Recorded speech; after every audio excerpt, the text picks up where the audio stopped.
Hey guys, I'm Olivia from Olivia's Catastrophe, and today I'm here to give you my January wrap-up. In the month of January I read 16 books and I'm here to tell you all about them.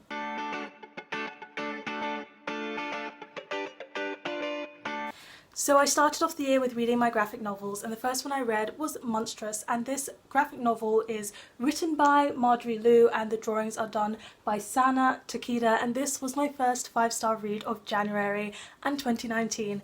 This one follows this girl who has this monster inside of her, and she is travelling in this fantasy world which is quite grim and dark, and she's trying to find out what has happened to her mother. This one was so good. It's 200 pages long, so you're getting your money's worth for a graphic novel, and the artwork is so gorgeous. I don't think I've seen artwork this gorgeous in a graphic novel before. The story is perfectly grim and dark, which is the kind of thing I love, and the world building was just fantastic. I cannot wait to get to the second volume so I can just read more and find out more about what happens in this book. Then I continued on with reading graphic novels, and the next one that I read is Paper Girls, and this one is written by Brian Vaughan, who also wrote Saga. Now, I really wanted to love this one a bit more than I did, but I just found that it didn't have enough substance to it. So we follow these 4 paper round girls. It's set in history in America, and they are just going around their paper round when something apocalyptic kind of happens, and these aliens are on the earth, and there's good aliens and bad aliens. They don't know which is which, and they're just trying to survive. Also, nearly all humans have suddenly disappeared. This one just had no explanations for anything whatsoever, and I mean, I'm all for, you know, having some things explained and then you need to wait to the sequel to get more things explained, but you can't have nothing explained. The reader just won't know what's going on, and yeah, I just felt so confused and lost throughout all of it, and that really impeded my enjoyment of this graphic novel. Not sure if I'm going to continue reading, but we'll see. However, the colour scheme for this one is beautiful. It's all like pink and blue like you see on the cover, and the artwork is done like decently well. I really love the colours chosen. Then moving on to some of my young adult reads, the first one that I read was Tyler Johnson Was Here by J. Coles. This is by a person of colour, and it's about these 2 twins, Tyler and Marvin.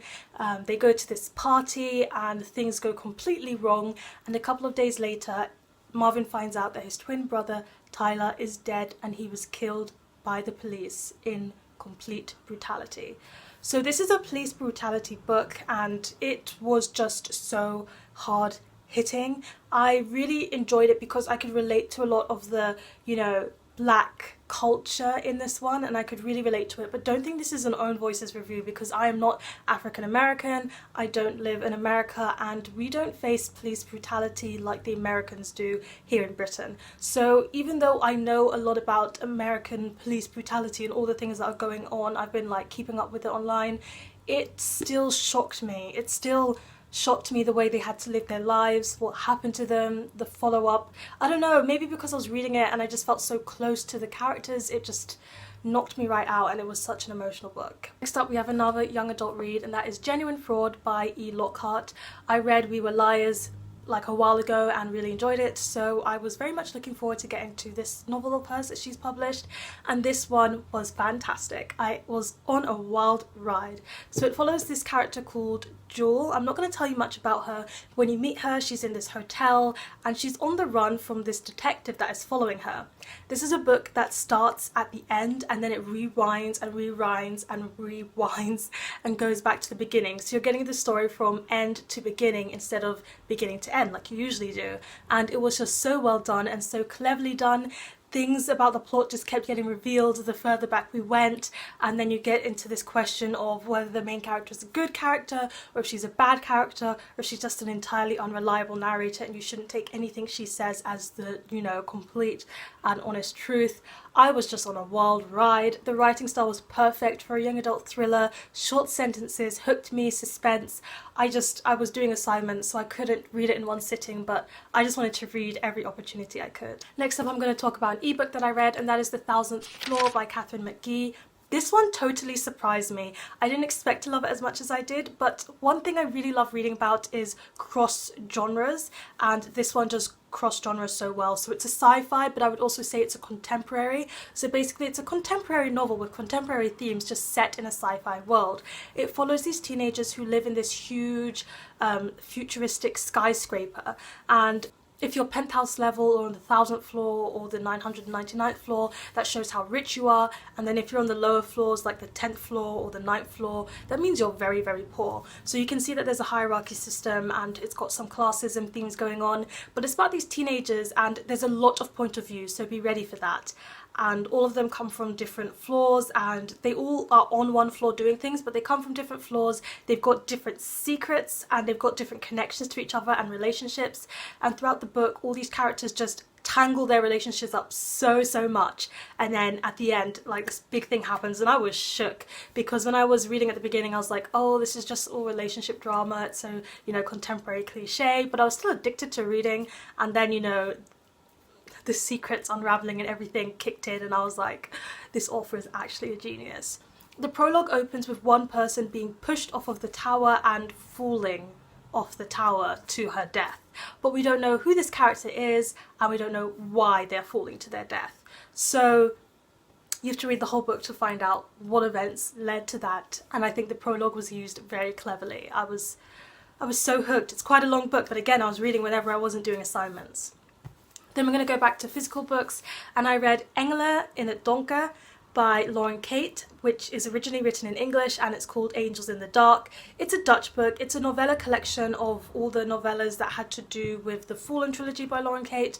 I haven't read the Fallen trilogy by Lauren Kate. I know you're wondering, so why are you reading the novellas in Dutch, Olivia? Mostly because I live in England now. I don't hear Dutch as much as I used to. I don't get to speak Dutch as much as I used to, and I'm definitely not finding Dutch books here. So when I went to the Netherlands, I decided to bring back a few Dutch books, and I'm just going to try and read a bit more in Dutch because I don't want to lose the language. And yeah, that's the main reason why I read this. But I actually, even though I didn't know what was going on, and that's not because of the book, it's because of the fact that I haven't read the main trilogy, I did still enjoy it enough for me to know that the world is one that I like. And even though I had no intention of reading the Fallen trilogy before, I might actually read it now. Then we're going to move on to some books that I read for uni, and the first one is Death on the Nile by Agatha Christie. Guys, I love Agatha Christie. I can't believe this is like this is only the second time I'm reading her work. So Death on the Nile is about these characters who go on this boat along the Nile, and they're in this boat, so it's like an enclosed space, and a murder happens. And the person who gets murdered is Lynette, who is this very, very rich and wealthy girl who just got married. However, she got married to the person that her best friend used to be engaged to, and the person she's engaged to is also on the boat. So there's quite a lot of tension already, and everybody kind of doesn't like Lynette for one reason or the other, so basically anybody could have killed her. It's a Poirot mystery, so Inspector Poirot is the person who is doing all the inspecting, and it's just so good, guys. She is the queen of crime fiction, and there's a reason for it. This one is quite a famous one, and I highly recommend it. I enjoyed it. At the beginning you get introduced to quite a few characters. Don't let that faze you, because the sooner you go into the book, the more like you get the hang of who's who, and not all of the characters you meet are going to be relevant all the way through. I was able to semi-guess who did it in this one, which made me feel very, very proud, but I had no clue as to how the person did it. Because how can I guess that? She's too queen for that. Then I had to read another Agatha Christie for uni, and this one was The Murder at Vicarage, and this one is set in a small village, and the vicar is kind of the one who's doing the inspecting, but of course it's a Miss Marple novel. It's the very first Miss Marple novel, so she's also in this one doing her own inspecting and detective work too. And what happens is there's this murder, there's loads of characters who have motive to kill him, but the main problem is they don't understand how it could have happened. I had no clue who did this one. I was completely stumped. I didn't know who done it, and again I didn't know how, so I was just reading through and going my own way. Then I read a classic just of choice, and that was Dr. Jekyll and Mr. Hyde by Robert Louis Stevenson. This is just one that's referenced a lot at uni, and people just reference it a lot when talking about books, but I'd never read it myself, so I wanted to finally pick up this copy I've had for ages and read it, and I really enjoyed it. It's a very short one, it's only about 80 to 90 pages, and it's just so interesting. Like, I already knew what was going to happen because it's a well-known storyline, but there's these two people. One is Dr. Jekyll, who is a very nice, loving doctor, and everybody likes him, but he really is enclosed, he cuts himself off from people. And there's also Mr. Hyde, who is this criminal, who is horrible, who is mean, and people are just wondering about where Mr. Hyde goes when he goes off missing, and why Dr. Jekyll doesn't connect with more people. The ending was good, guys, and it just, if you study it, there's so many different themes and topics you can delve into, a lot of deeper meaning, and I very much enjoyed reading this one. Then I'm going to talk about some of the poetry that I read. So I finally read Edgar Allan's collection of poetry, the complete collection. I thought it was just okay. I wanted to love it a bit more than I did. For some reason I felt like his poems were raw and unedited. Like, sometimes he had some good rhythm going, he had some good rhyme going, and you could tell that his relationships that happened to him in real life really do affect his poetry, so it's all very personal. But at the same time, I also felt like sometimes I wanted to just take a pen and edit his poetry. Like, that rhyme felt a bit rough, that felt a bit uneven and incomplete, so I liked it, but also I feel like it could have been better sometimes. That's very critical of me to say, but that's just how I felt. I felt a bit mixed when it came to his poetry. Then I also read Titanic by Bridget Minamore. This is a chapbook collection. Bridget Minamore's a black poet, and I have heard her do her spoken word poetry a lot, so I was very much looking forward to get into this chapbook of her poetry. However, her spoken word poems are very long, they're very thematically driven, but her written poems are much shorter. They're kind of like Rupi Kaur length, except for a couple at the end, and Rupi Kaur poetry is just not me. I'm not for Insta poetry and very like minimal poetry, so this one just didn't sit right with me, but if you like Rupi Kaur, I think you'd like this more than I did. I read two new adult romances. The first one I read was Rend by Rowan Parrish, and this was my second 5-star read of 2019. I absolutely loved it. I had assignments to be doing, I had work to be doing, but I just shoved it to the side and read this book all night long. And guys, when I think about it, it actually makes me emotional because Matt, the main character, was scarily like me. Like, not entirely because I haven't had some of the traumatic experiences that he has had, and I've never been in the foster system, but just his personality and some of the, like, you know, things that you do just because you're you, they was just like me. And I was reading it and I was like, guys, how is this author writing me to the minute, like to the letter? And it was just so shook. I was so shook. But it's a romantic story between this married couple, Reese and Matt. They're married already and they're living their like happily ever after life. However, Reese is a musician, and when he goes off on his first tour, Matt kind of gets caught up in his own head and he starts to spiral, and when Reese returns back from his tour, they kind of have to fall in love all over again and get used to being together all over again, which is interesting because we never really get to see an already established couple going through their difficulties and having to solve it. Again, there's a lot to do with mental health in this one, and there's a lot to do with the foster care system and how that affects you later on in life. And to be honest, I don't, as much as I've worked with foster children before, and as much as I've lived with children who have been fostered, when I'm au pairing, I live with a family who foster kids, so I'm helping with those kids. I just wasn't aware of how horrible some foster systems can really be and how horrible they can treat the kids and what a huge effect that has on you later in life. So I think my eyes were very much opened by reading this one. It's an new adult romance, so yes, there are some explicit scenes that are very steamy. They were really nice, and Reese himself as a love interest is just such a cute person, but of course he has his own faults to work through as well. And then the other one I read was a reread, and that is For Real by Alexis Hall. I've talked about this many times on my channel before. It's an BDSM romance, and there's a huge age gap between the characters, so if age gaps are not your thing, don't read this one. The explicit scenes in this one are so steamy, and I just love it, and the characters themselves, I just love it. Again, there's this like fine layer of cheese on the romance. It can be quite cheesy at times, but you know, I just scrape off that cheese and I love it.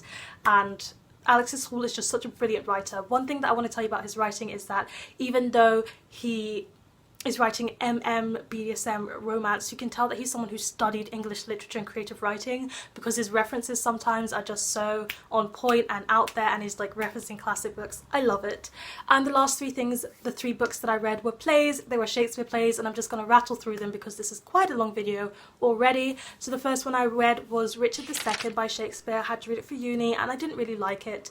It's a history play, so of course Shakespeare had to stick to the history. However, Richard II's story was just so passive. He really is just a passive character. He really doesn't do much of anything, and nothing much of anything happens in this play. We did study the themes and I can understand why it's the way it is and all of that jazz. Doesn't matter. I didn't really enjoy reading it.